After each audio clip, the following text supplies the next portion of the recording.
Dubai Crown Prince His Highness Sheikh Hamdan bin Mohammed bin Rashid Al Maktoum today launched the Strategic Alliance for 3D Printing.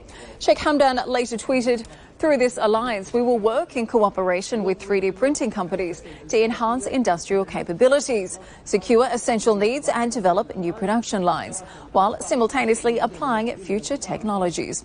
We have also directed the establishment of a specialised zone for the development, testing and employment of 3D printing technology. We want Dubai to become a global model for this technology by enhancing public and private sector partnerships." The launch was attended by a number of sheikhs and senior officials. If you allow me, Your Highness, I'd like to introduce the companies very quickly. Mr. Edward from 3D Vinci, Ms. Ruban.